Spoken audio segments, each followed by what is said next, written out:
Hey guys, it's Tom. It's March 31st, 2025. I just left.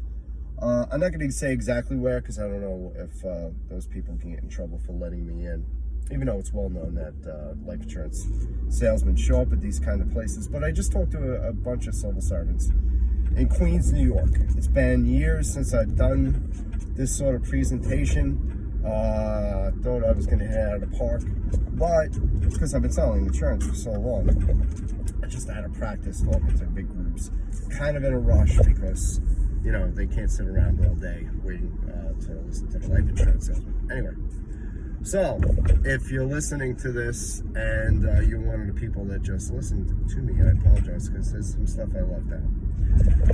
All right, so I said that you should buy term as opposed to whole life. I didn't really explain why, and let me do that. Whole life is terrific, but it is a big redirection of your funds. So let's say you're going to get a term insurance policy. Say it's going to cost you $50 per month.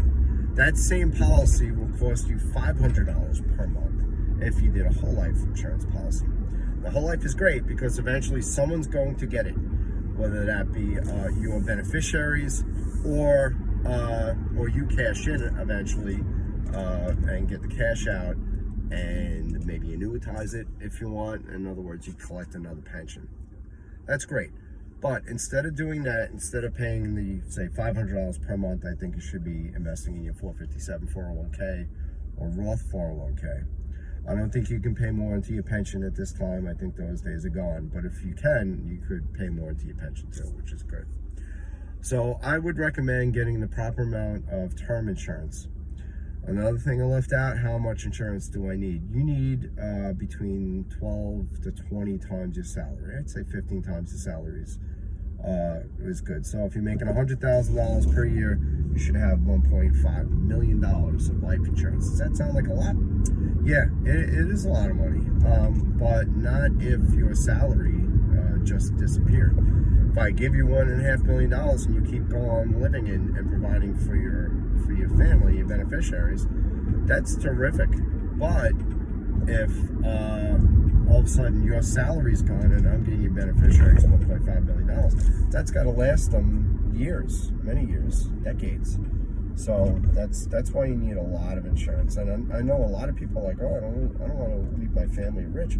Well, think about it. If you're say you're making $100,000 a year, if you do a 20-year career, that means you made $2 million during your career. And I know most of you guys are making more than that now.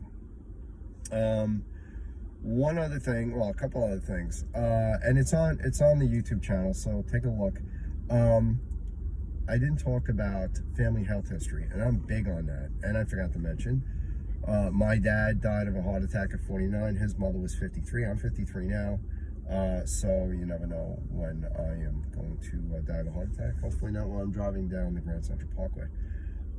So I forgot about that. Big into family health history. I did mention the spike in cancer. That is really scary stuff, especially with young people and kids, which is awful. And I'm going to do another video on that later. One other thing I forgot to mention, and this is specifically for the ladies. I know some women are a little shy about talking about their health conditions, and I'm talking specifically more about digestive system issues, reproductive system issues, and I get it. Sometimes you don't want to talk to a guy about these sort of things. Well, you know what? I'm a 53-year-old man. I know about all the digestive issues that everybody goes through, and I'm well versed in women's reproductive issues. I've been married to the same girl for a long time, and I know all about this stuff. Okay. That being said, if you still insist that you don't want to talk to a guy about this sort of thing, my assistant is happy to help you out. Who's a female. She's a wonderful person, and I'll put you in contact with her.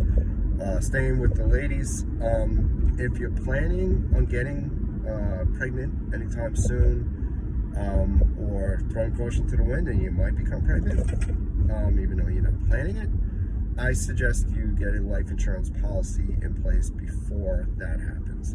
It's always better to get a life insurance policy before you get pregnant, and even after pregnancy.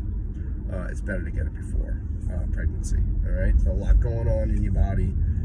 You might suffer from gestational diabetes, so it's a good idea if that's a possibility, get the life insurance policy before that happens. All right, guys. So putting this on YouTube, you know, out of practice. I'm used to talking to people on the phone all the time, so not my best presentation. Really out of practice. All right, guys. I hope you're safe. This is Tom signing off. And if you have any questions, shoot me a text or call me. Bye.